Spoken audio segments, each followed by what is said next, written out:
Dear Brew, today I am writing this email to you to report a case that may catch your interest. Not sure if it's worth being on YouTube since it's so violent, disgusting, and out of imagination. The case is about a man beheaded in January 2025, but the footage was revealed and went viral around August 2025. Further details can be found in this Google Drive PDF. With all my heart, I hope you can help us Vietnamese to disclose the case to the worldwide public, to put pressure on Vietnamese police and authority to pursue the case. Even when it went viral, they never acknowledge it, no matter how many letters and requests were sent to district attorney. We were intrigued, and so hesitantly, we clicked on the link. As one might expect, the contents of the document were horrifying, but we knew that we needed to make a video about it.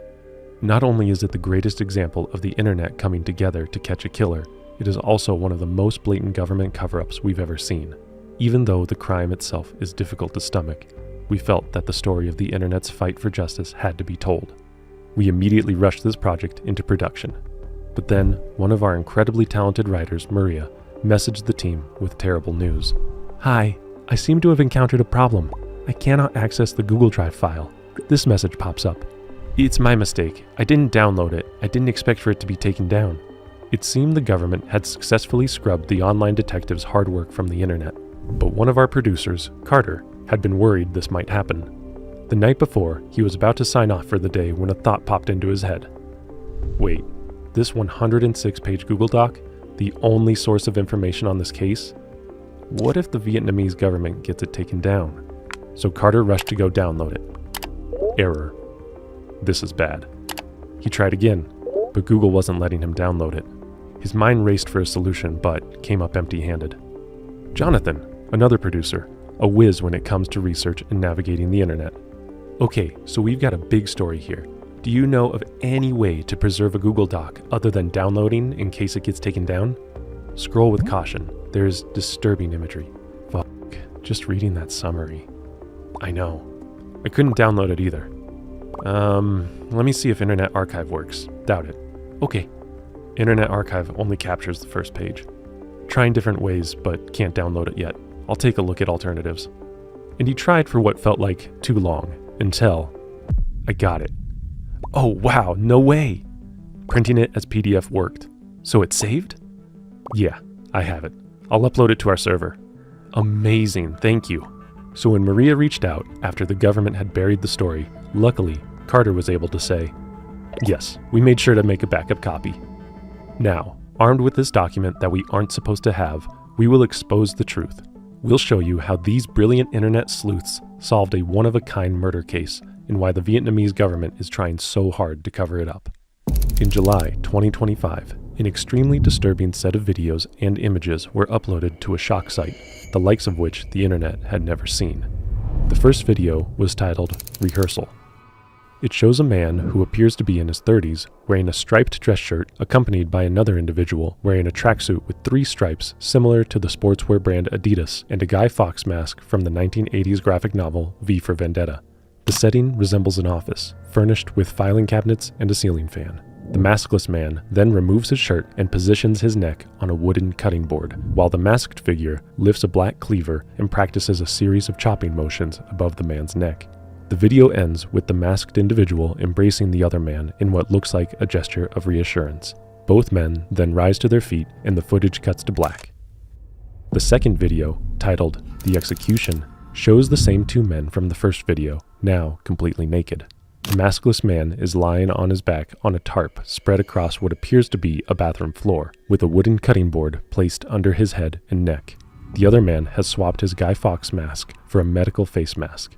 As the man on the floor reaches the end of an act of self-gratification, the masked man delivers approximately 3 to 5 forceful strikes with the cleaver, decapitating the victim. Heavy breathing from the executioner fills the audio, along with the clear sounds of traffic and dogs barking outside. What follows is the dismemberment of the body. The executioner works with a level of ease, suggesting that this was not his first time. The scene was prepared in a highly methodical way, with several phone cameras mounted on tripods, capturing the act from multiple angles. The third video, Butchering, records the full dissection of the victim's remains in what seems to be a kitchen. Visible in the frame is a round stainless steel table, a sink, a bottle of dishwashing liquid, and a bottle of drinking water. Once the cutting is complete, The executioner arranges severed limbs in a large pot. Among the photographs that accompanied the 3 videos, 2 images stood out. One shows certain organs prepared in a curry-like dish, suggesting cannibalism. The second shows the executioner holding the victim's severed head while taking a mirror selfie. This photo reveals key identifying features of the killer: a stocky, muscular build, a balding, middle-aged appearance, a scar above his left eyebrow, a dark birthmark running from his right bicep to the armpit, and a tattoo on the right bicep that translates to "That Day 13-9. Vietnamese internet sleuths believe that before the video and images were leaked to the shock site, they first appeared on a private Chinese-language Telegram chat dedicated to the sharing and selling of graphic material. From a leaked screenshot, the chat shows the pricing for access to the images and videos: 98 yuan, $13 USD, for partial access, and 198 yuan, $28 USD, for premium access. While nothing was confirmed at the time, the available footage strongly suggests the act was driven by an intense carnal fixation, and the monetization of the footage appears to have been an afterthought. But regardless, there were more pressing questions than the killer's motivations, the first of which being, who was the victim? When the videos first leaked to the public, they were spread quickly across Vietnamese forums, and online communities began investigating. Soon, one name surfaced: Nguyen Xuyen Dat.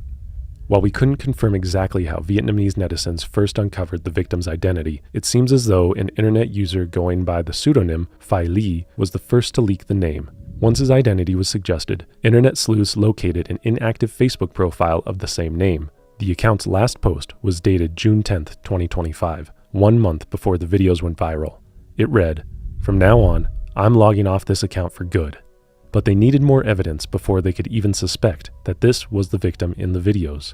Digging into the account's history, users found years of posts showing Dot repeatedly expressing a long-standing fixation. In 2022, he wrote, "Feeling bored, might look for someone to call and chat about beheading.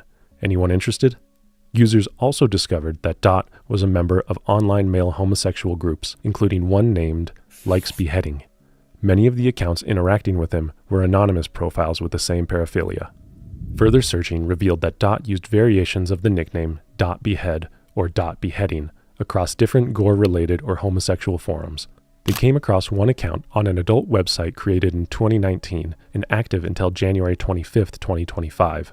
It included a profile description stating, "I love beheading. I also want to lose my head with an axe or a sword."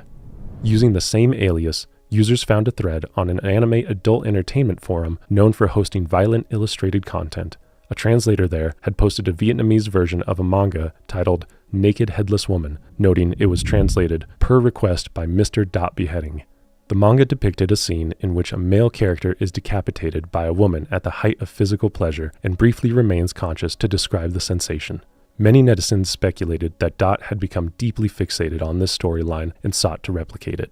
Using Dot's online aliases, online sleuths found 2 phone numbers believed to be his. Tracing them led to a Zalo account, a popular messaging app in Vietnam, under the name Dot Beheading, listing a birth date of March 10, 1989. Someone also attempted to log into Dot's Facebook account and received a prompt to send a verification code to a phone number ending in 20, which seemed like a match to one of the phone numbers found. Members of the online community began messaging profiles from his Facebook friend list. One of them was Phi Ly. This anonymous user claimed to have spoken to Dot frequently and met him once in person. According to them, Dot worked selling seafood at the Phuong Quang Market in Hanoi, and his birth year was 1989, which matched the Zalo profile. With the name, date of birth, and potential area of residence, internet users continued their investigation and uncovered what they believed to be the details on Dot's family. Records of poor Vietnamese families receiving government COVID-19 support linked a Nguyen Xuyen Dat, son of Nguyen Thai Minh, to Hao Dong Tu village, an old address. His listed date of birth, March 10, 1989, matched. Forum users contacted the head of Hao Dong Tu village, who reportedly confirmed that someone named Nguyen Xuyen Dat had left home 4 to 5 years prior and had been missing since. According to this source, the family consisted only of Dot and his mother, who was said to struggle with mental health issues. If this was true, it would explain why no missing person report had been filed after his murder. With Dot tentatively identified, attention shifted to the next major question: where did the killing actually take place? And the earliest clues came directly from the footage itself. A closer review of the butchering video revealed a small but significant detail. When the executioner panned the camera, a plastic water bottle briefly came into view. The label appeared similar to La Vie, a well-known Vietnamese brand. That alone suggested the scene was likely within Vietnam. But netizens raised doubts that it was in Phuong Quang Market, where Dot reportedly had worked, as that area is surrounded by cramped housing. Carrying out something this extreme there would have been extraordinarily risky. Hanoi is densely populated, and it seemed unlikely the executioner would have chosen this area to commit the crime. Another detail in the footage drew attention: a yellow bottle of dishwashing soap with Chinese characters on the label. Vietnamese forum users began comparing household items visible in the footage to everyday products used across Vietnam.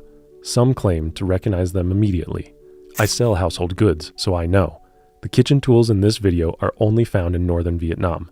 I suspect the executioner used this type of stewing pot to boil Dot's bones to destroy evidence. That dishwashing liquid bottle with Chinese characters, 99% is from northern border provinces like Lao Cai, Lang Son, Cao Bang, Mong Khai, Quang Ninh. Taken together, the La Vie bottle, the dish soap, and the kitchen tools, the emerging theory was that the killing happened in a Vietnamese province near the northern border. And if that was true, was the executioner a Vietnamese man living in that region? As speculation about the executioner intensified, the internet sleuths switched focus to piecing together a timeline. But what initially seemed straightforward quickly became not that at all. On Dot's Facebook account, there was a post from January 25th, 2025. 3 hours left until the execution. This date aligned with the final activity recorded on the Dot Beheading Forum account, also January 25th, 2025. The implication seemed clear. This was the day the killing took place. But there was a problem with that theory. As we know, this January 25th post wasn't the last post on Dot's Facebook account. That wouldn't be until months later on June 10th, 2025. From now on, I'm logging off this account for good. If he truly died in January, how was he posting in June? This inconsistency led to one theory proposed by the online community. Dot's execution was on January 25th, 2025, but the executioner kept his phone and continued using it afterward, managing his accounts, reading his messages, and eventually posting the final status on June 10th. This theory gained more traction when the anonymous account Phi Li, Dot's supposed friend, released a screenshot of a chat log with Dot. The message, dated February 25th, 2025, stated simply that Dot had been beheaded. If authentic, the screenshot suggested that their theory was correct, that the killing occurred long before the videos surfaced publicly, and that the killer had access to Dot's accounts following the murder. But it was what Phi Li said next that moved the investigation into entirely new territory. When pressed about what he knew, he claimed he was familiar with the executioner, and even provided a name: Chung.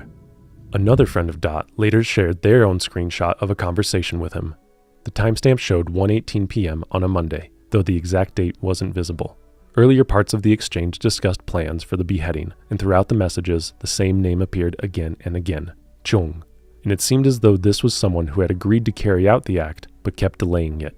Also, the way the friend referenced Chung suggested that they seemed to be known within Dot's social circle. So the sleuths began looking through Dot's Facebook friend list for anyone named Chung. Several profiles fit, and accusations spread quickly. One man in particular became a focus, largely because his profile was public and easy to inspect, even though there was no evidence linking him to the killing.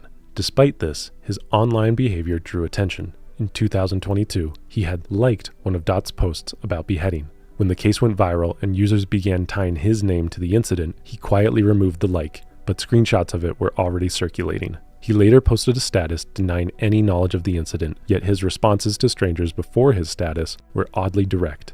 When someone messaged him, "Behead me, sir," he immediately replied, "Where are you? Which part of Hanoi?" His reactions were suspicious, but not evidence. Another account from Dot's friend list was contacted next, an older profile named Hua Choi. For years, long before Dot, this account had posted about wanting death. In a brief message exchange with internet sleuths, Hua Choi claimed to be the executioner, but the confession was shallow. No details, no context, and no follow-up. This only created new questions. Was Hua Choi the Shung mentioned in Dot's messages? Was the real Hua Choi also killed, and the executioner was now operating the account like he did with Dot's? Or was this simply an anonymous troll looking for attention? The uncertainty grew. In the days after the videos spread, Dot's Facebook became flooded with comments, many from users outside of Vietnam who had just discovered the story. Then, in early August, something unexpected happened. The entire account was locked and became inaccessible. This only strengthened one uneasy theory, that the executioner himself had been watching the account, reading every comment, and finally locking it once the pressure became too much. After that, the case went quiet. The discussions thinned out and no clues surfaced. It seemed as though every possible lead had been exhausted, and most people assumed the investigation had reached its endpoint. But then, 2 months later, a sudden development emerged. But let's get back to the online sleuth's search for Dot's killer.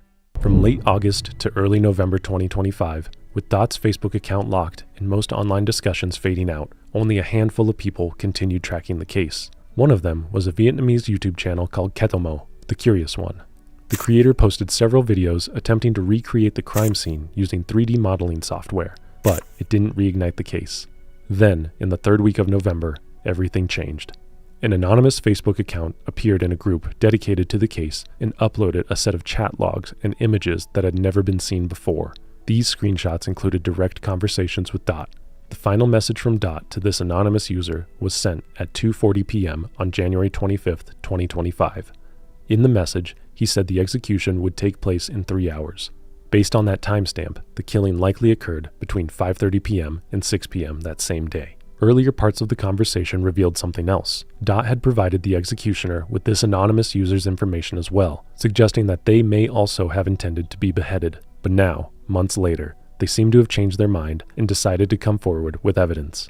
The tone of the conversation suggested a much closer relationship than the connection between Dot and the account known as Phi Li. In fact, it raised the possibility that the message initially leaked by Phi Li, the one saying Dot had been beheaded, might not have been originally sent from Dot's account to Phi Li at all. Perhaps it was sent to the anonymous individual who then screenshotted it and sent it to Phi Li, who subsequently leaked it. The anonymous individual released another set of screenshots, this time showing conversations with the executioner himself. These messages were linked to a Facebook account under the name Cam Tang Chung. That name matched the Chung mentioned repeatedly in Dot's earlier messages with Phi Li. The executioner, using this account, even sent the anonymous user an address for a potential meeting. However, rather than going to that location, the anonymous user suggested meeting at a cafe. The exchange indicated that the executioner was willing to meet in person, but also showed how casually he discussed arranging another possible beheading. Using the information released by the anonymous source, the YouTuber Ketomo began piecing together a new digital trail. Working off the name Cam Dang Chung, he started tracing every account, comment, and digital footprint linked to it. He then posted a series of updates claiming he had located both the executioner and the site of the killing. Alongside these claims, he released a cropped photograph showing half of a man's face, allegedly belonging to the killer.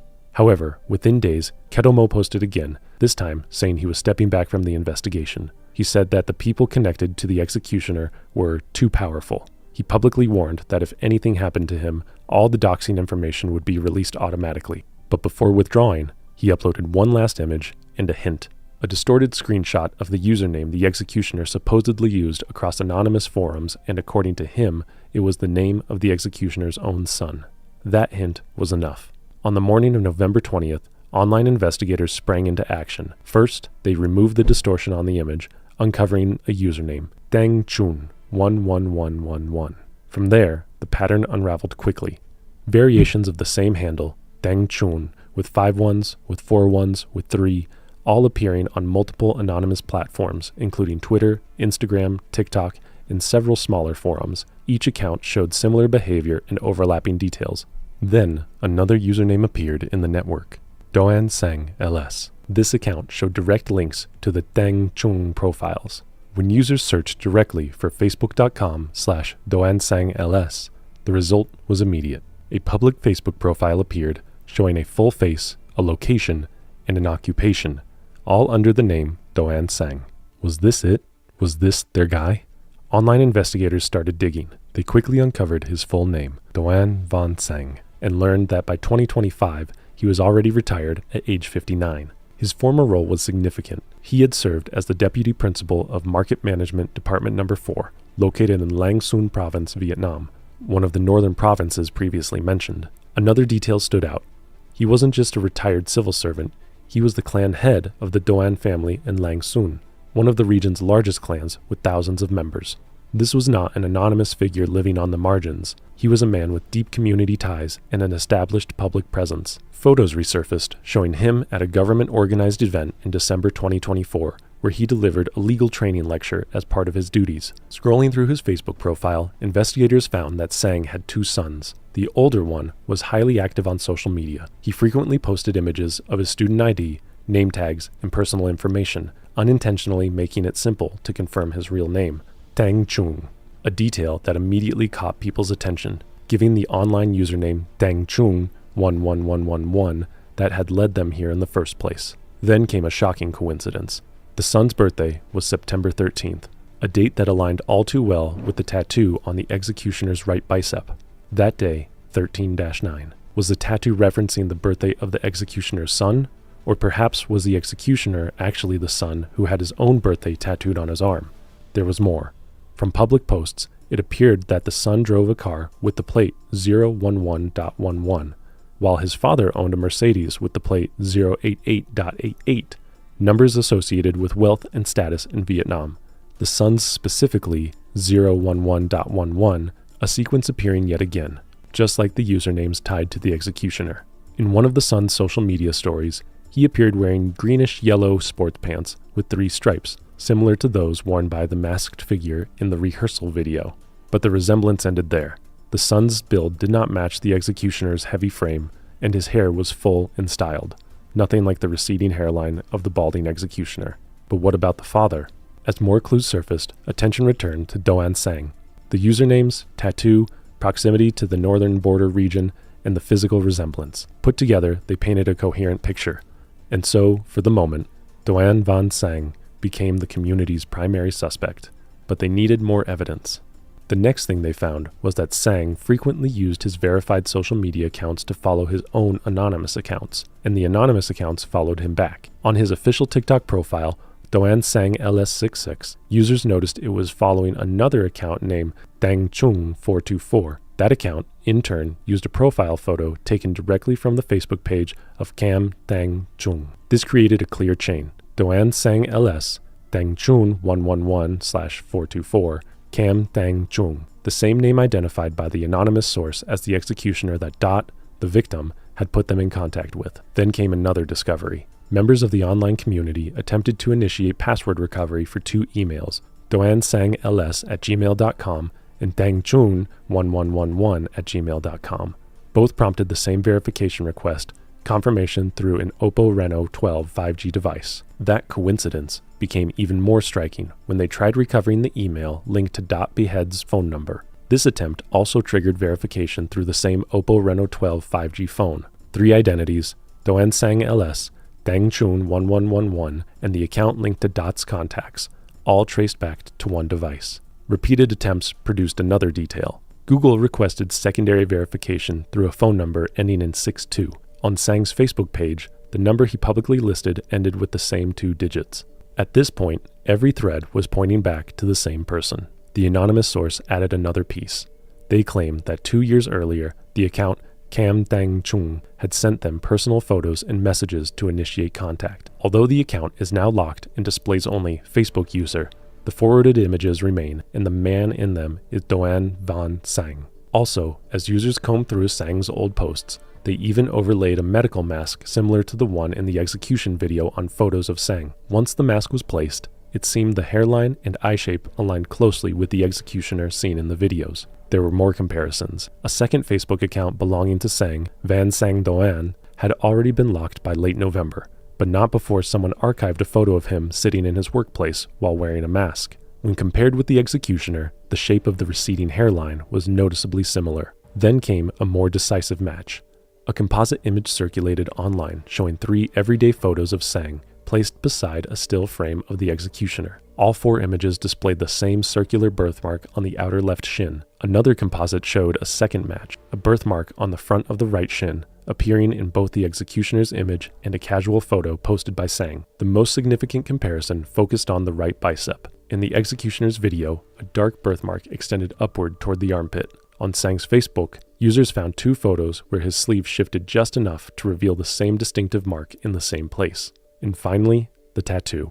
On the executioner's arm, that day 13-9, were clearly visible. A photo on Tsang's page showed him with a tattoo in a similar spot. The details of the tattoo were unclear, and it wasn't certain whether the camera had mirrored the orientation, but the positioning was enough to raise suspicion. At this point, the physical markers were piling up, not just similar facial features or clothing, but birthmarks and tattoos with matching locations and digital accounts all tied together and leading to the same cell phone. Each piece alone proved nothing. Together, they formed a profile that was becoming impossible to dismiss, especially once online investigators began comparing the executioner's surroundings to places linked with Doan Van Sang. In one of his TikTok videos, a green wooden door appeared behind him, a door nearly identical to the one visible in the butchering video. Then, another match surfaced. On the official website of the Agency for Domestic Market Surveillance and Development, users found an article featuring a photograph of Sang at work. When the image was enlarged, the background revealed red patterned wall tiles and white counter tiles, the same design seen in the kitchen of the butchering footage. This raised the possibility that the killing took place inside a Market Management Department (MMD) office. Online investigators continued to dig through publicly available MMD reports and images. Offices belonging to teams 1 through 5 often featured green doors and similar interiors. Records show that Sang had previously worked at team number 5, and before retiring in 2025, he served as deputy head of team number 4. Since MMD teams rotate duties, he would have had easy access to multiple office spaces in Lang Soon, including his former team's workplace. Finally, a local resident stepped forward with a critical piece of information. They noted that the address where Kam Dang Chung had arranged to meet the anonymous friend of Dot sits only a short distance from the old team number 5 office. The resident also mentioned that the MMD office was known for keeping aggressive guard dogs, something that aligned with the frequent sound of barking in the videos. As online investigators examined the videos more closely, they realized that the rehearsal clip and the butchering video may have been filmed in different locations. The first real breakthrough came when users cross-referenced the rehearsal video with footage that Sang had posted on his verified TikTok account. Several background details lined up with near-perfect precision: the same plastic plant, the same pair of cabinet knobs, the same uneven gap between two cupboards, and even a fan with distinctive blue blades. If this TikTok and the rehearsal video shared a location, then the next question became obvious. Where was Sang standing when he filmed his TikTok? When viewers matched Sang's TikTok frame by frame against Google Street View images of the team number 3 office, the similarities were overwhelming. The same white door, the same red brick pillars, the same decorative framework under the roofline. Even the same climbing vines and the distant red tile roof appeared in both clips. This suggested a cleaner timeline. Dot met the suspect at the team number 3 office for the rehearsal, then was brought to another site for the butchering video. The final question was the location of the execution video. It showed almost nothing beyond the interior of a small bathroom. But investigators reasoned that the killer was unlikely to move a decapitated body to a second location just to process the remains. If the butchering happened at team number 5, then the beheading almost certainly happened there as well. But a question remained: why commit such a horrible act at a government office?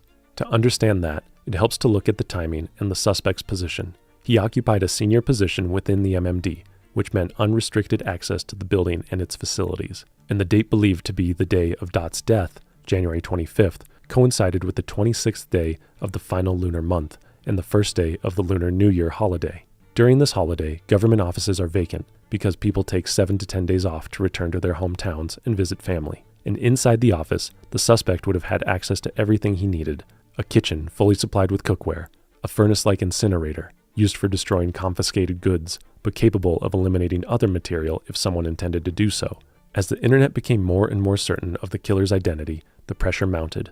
By the evening of November 20th, after months of silence, online activity around the case surged, and the accounts belonging to Doan Van Sang and his son, Dang Chun, began behaving erratically. Both accounts suddenly entered a Facebook group dedicated to tracking the case and started posting directly into the discussion. From Sang's account, a disturbing message appeared: "I am the executioner. Who can catch me? Let me tell you straight. You are the real executioners. Because you want more people to die so you can celebrate. Isn't that right? I lived 60 years in this world. I'm no longer afraid of death." He escalated further by saying, "Who exposed me? Show yourself. And anyone who wants to meet me is invited to my house." It was a bizarre shift in tone, aggressive and almost taunting. But why would someone already under suspicion post messages that only deepened the suspicions around him? What would drive a man to taunt the very public trying to bring him to justice? Later, Sang tried to downplay his presence in the group, commenting he had only just found out about it because people tagged him. But that wasn't true. A group member had already saved screenshots of his activity, showing that his account had been in the group earlier and had interacted with posts before November 20th. In one example from early November, when someone complained about the lack of progress in finding the executioner, Sang reacted to the post with a laughing emoji. But it wasn't only Sang losing control. His son, Dang Chung, posted a picture with the status, taunting the online community. Come on, it's just a few pieces of human meat. Within the hour, the father and son deleted all of these posts. But of course, screenshots of them were already circulating. Had it finally dawned on them how much evidence the internet really had on them? How safe did Sang believe he was? Was he convinced that even if the internet exposed him, nothing would happen? That he was untouchable? For a while, it looked as though he might be right, but events progressed far more quickly than anyone expected. All of the information you've just heard was assembled by members of the Vietnamese Facebook group Onset, a community that has taken it upon themselves to document what authorities refused to acknowledge. On November 23rd, after weeks of collecting images, posts, chat logs, and geolocation clues, the group compiled their findings into an 88-page report on Google Drive and released it to the public. 4 days later, on November 27th, they released an expanded English-translated version, a 106-page file laying out every step of the investigation. As we began digging deeper into the case, the situation in Vietnam started shifting, fast. On November 28th, the Tien Hung Commune Police issued an urgent public notice. The warning addressed a document circulating online, referring to the community's original 88-page Vietnamese investigation file. According to police, malicious individuals are deliberately amplifying information, inciting violence, and causing extremely harmful psychological effects on viewers. They went as far as to insinuate that the 88-page document contained pre-installed malware that steals accounts, steals money, and commits fraud. Citizens were ordered not to share such content under any circumstances, and if they did, they would be breaking the law. Anyone who received the file was instructed to delete it immediately and quietly report the sender. The public was also instructed to only receive information from official sources and to report accounts or pages spreading fake news to help maintain a healthy online environment and assist police in detecting and preventing the spread of misinformation. Within hours, state newspapers echoed the same warning. Some Vietnamese content creators even amplified it themselves, urging their viewers to avoid the document at all costs. A graphic poster spread online claiming that anyone who clicked the file risked losing control of their social media accounts, having their data stolen, their devices encrypted for ransomware, or being used to scam friends and family. The message was clear. Authorities did not want the public accessing the community's investigation. On Reddit, a user named LeastCarpenter8750 described what came next. Old posts disappearing, accounts wiped without explanation, and state newspapers threatening that anyone sharing the document's link could face fines up to 5 million dong. Inside the Onset group, the same message circulated: stop sharing the files or risk consequences. For many following the case, the government's response was a clear attempt to control the situation. Vietnam remains under a one-party communist system, where news outlets are state-aligned and often frame information in ways to support official narratives. Even so, the attempt to suppress the community's investigation ultimately had the opposite effect. Instead of containing the story, it highlighted just how much information had already been uncovered without official involvement. The public had already conducted its own investigation and built a comprehensive, crowdsourced archive of information that contradicted the government's silence. According to a Reddit user posting under the name user/HoiSiConvine, Vietnam's online community had been trying to get police to investigate Dot's murder since July 2025, contacting officers, local authorities, and even Dot's surviving family. At the time, he said authorities showed no interest in handling the case despite multiple warnings. It wasn't until November, when online investigators exposed that the murderer was a member of the Communist Party, that the police acknowledged the case at all. This sequence of events left many observers questioning the government's priorities. By November 28th, the investigation had moved to a very public display of state action. Local reporters confirmed that the police forces had arrived at the former headquarters of Market Management Team No. 4. The building, abandoned after the agency's reorganization earlier in the year, was suddenly sealed off. Its front gate was locked, the perimeter reinforced with barbed wire, and at least one structure inside the compound, believed to be the canteen with the distinctive green door, had been paper sealed. All the while, officials refused to reveal the reason for the police presence in the area. Word spread quickly. A large crowd gathered outside the gate, dense enough to slow traffic through the narrow residential area. Reporters described the scene as congested, with residents pressing forward to get a look. The following evening, on November 29th, the police presence intensified. Dozens of officers and multiple government-plated vehicles arrived as mobile police units were deployed to maintain order. Barricades and cordon tape were set up to block the road leading into the area, and by then, roughly 100 onlookers had gathered. Amid the heightened security, the chairman of the Hulong Commune People's Committee issued the first official acknowledgement tying the law enforcement activity to the murder case. He confirmed that officers were present in connection with information circulating on social media about Mr. DVS, the initials of Doan Van Sang. That same day, another set of news described police efforts to locate Wen Xuan Dat. On November 27th, officers visited his family home, though they offered no explanation for why they were looking for him or what triggered the inquiry. Dat's mother said her son had been missing for a decade. After his father passed away, he left home, never contacted her again, and no one in the village had seen him since. According to the commune authorities, that was the extent of their involvement. They were simply following a request to confirm whether their local resident could even be located. As of November 29th, they stressed that Dot had been absent for many years and that they had no information about where he might be now. But while police maintained this narrow, bureaucratic framing, they simultaneously continued warning the public about the 88-page file and that owning it was against the law. As police attempted to steer the narrative, the limits of that approach became visible, so they released just enough information to satisfy the growing pressure. On November 30th, a screenshot began circulating online of a leaked report believed to be an internal police summary of their involvement in the case. According to that report, authorities first detected the videos and photographs on November 25th, notably 2 days after the internet sleuths had released their 88-page document. Aside from the videos and images, police apparently discovered online groups who had identified the victim as Wen Xuan Dat and the perpetrator as Doan Van Sang. On November 27th, forensic examiners reviewed the footage and found no signs of AI generation. Then, on November 28th, police received a statement from Dot's village chief and collected a hair sample from Dot's mother for DNA comparison.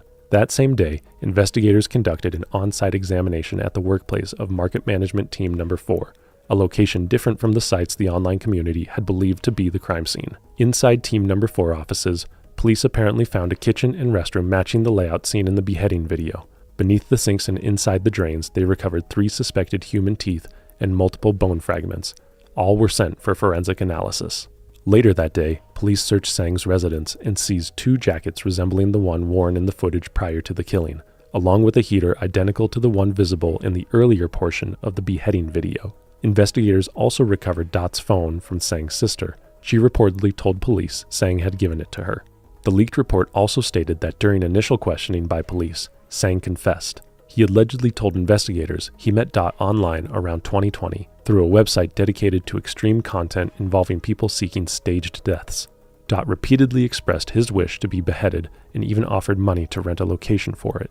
By mid-2024, Sang agreed to carry out Dot's request. On January 25, 2025, he called Dot to the MMD Team No. 4 office, where Dot arrived with 2 knives. That evening, Sang killed him, dismembering the body, boiled portions to delay composition, smashed the bones, and distributed the remains into roughly 10 bags. Some, he said, he fed to his dogs. The rest he discarded across temporary garbage sites. 2 days later, he claimed to have thrown the knives onto a tow truck parked along the roadside. A Reddit user, user/HoiseyConvene, claimed the leaked document wasn't an accident at all. He said that authorities themselves released it, not to inform the public, but to quiet them. In his words, the leak was meant to show that the police had taken action while carefully suppressing every other detail of the investigation. Police did not confirm whether the leaked screenshots came from inside the department, although they did not dispute it either. 3 days later, the government released its first official statement. On December 3, 2025, the Ministry of Public Security published an official statement. The article included a single photograph, Doan Van Sang, in handcuffs, between 2 officers. The ministry confirmed what the internet community had been reporting for months, that Sang had murdered Wen Xuan Dat, and after the killing, attempted to erase every trace of the crime through cleaning, disposal, and general destruction of evidence. According to the document, investigators issued a decision to prosecute and an arrest warrant for Sang on November 29, 2025, on charges of murder. But even as they confirmed the suspect and the crime, the ministry maintained one part of an earlier narrative. The community-circulated case file, they said, was still harmful, still dangerous, still not to be shared. This case is only now beginning to gain international recognition, but beneath the surface, it is far more complicated than it first appears. Nguyen Xuyen Dat was a deeply vulnerable man in need of help, and somewhere along the way, the system failed him. And that same system then seemed ready to protect the man who killed him. Without the relentless work of Vietnam's online community, it is unclear when, or even if, Doan Van Sang would ever have been brought to justice. Despite repeated warnings and threats, Vietnamese netizens refused to be silenced. Even now, they continue to investigate the remaining unanswered questions of this case, such as, had Sang claimed other victims besides Dot? And did Sang act alone in Dot's murder? Their plea for help, to bring this case to the attention of the outside world, has done more than expose a horrific crime. It has revealed how the people of Vietnam are forced to fight not only for truth, but for their right to speak it. However, we would be naive to think that this is a problem isolated to just one country. There have always been those in wealth and power who suppress information and skew narratives to their advantage, so we must be critical of what we are told before accepting it as fact. After all, there is always more than one side to any story, and the truth is out there. Sometimes it just takes some digging to find it. Thank you for watching. If you'd like to support the work that went into this video, please consider hitting the like button and subscribing to our channel. It's the best thing you can do to help us keep making videos like this one about a psychopath who made an evil invention to keep his buried victim alive.